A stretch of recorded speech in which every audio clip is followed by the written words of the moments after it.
Na nossa aula de português de hoje, nós veremos o que são verbos. Os verbos, eles vão se dividir em verbos de ação, estado ou fenômeno da natureza.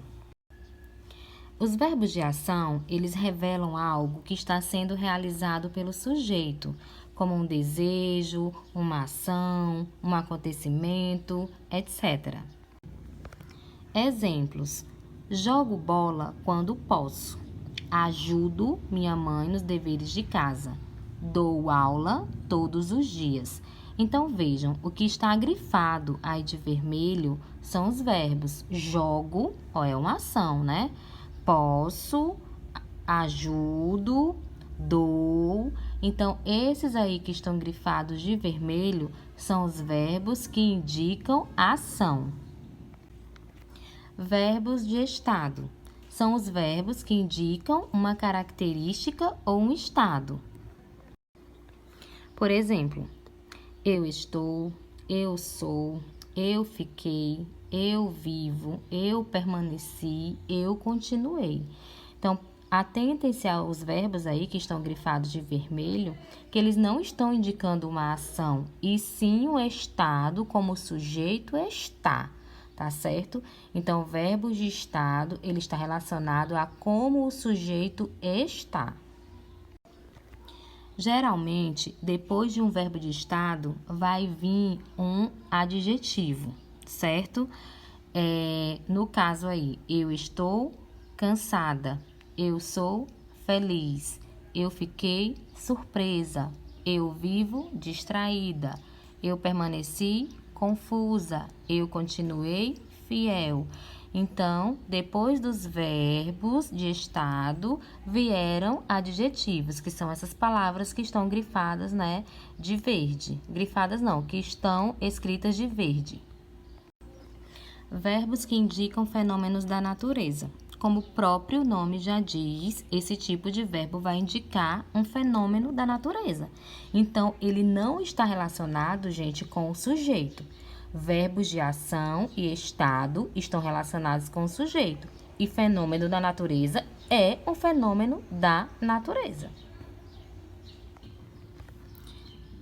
Exemplos: nevou na Serra Gaúcha.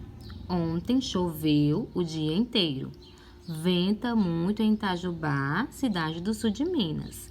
Geará forte na próxima semana. Trovejou de manhã, mas não choveu.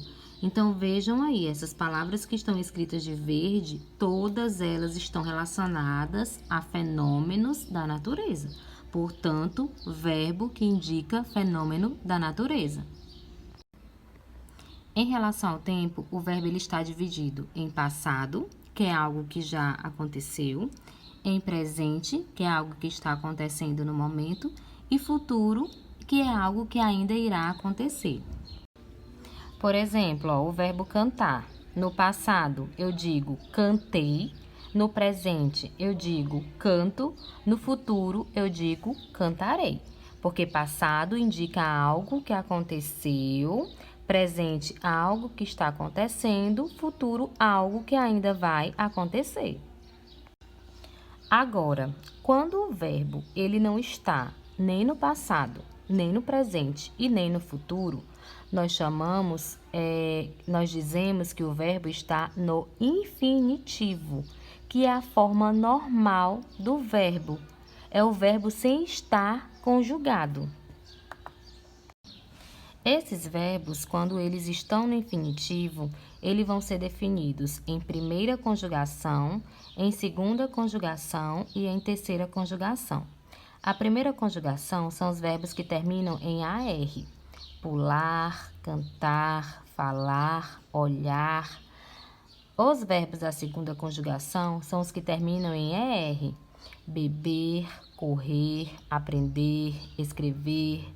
Os verbos que são da terceira conjugação, eles terminam em IR. Abrir, dividir, cumprir, corrigir. Bom, gente, o verbo, ele tem sempre que concordar com a pessoa que fala.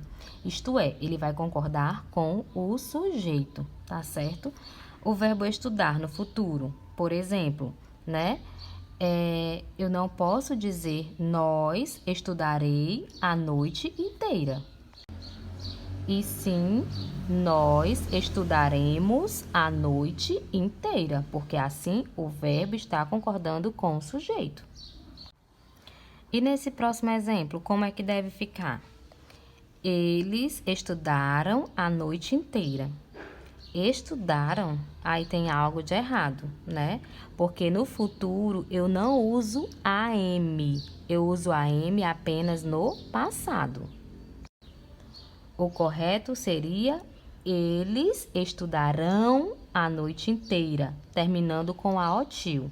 Muito cuidado, porque os alunos costumam confundir justamente o passado e o futuro quando se refere ao pronome eles, tá? Os verbos também vão ser divididos em 3 modos diferentes: o modo indicativo, o modo subjuntivo e o modo imperativo. O modo indicativo é aquele que indica certeza. Como, por exemplo, do modo indicativo, Julieta pula corda. Olha aí, o verbo pular está no indicativo porque ele está indicando uma certeza do que o sujeito está fazendo. No caso, Julieta. O verbo no modo subjuntivo, ele vai indicar dúvida.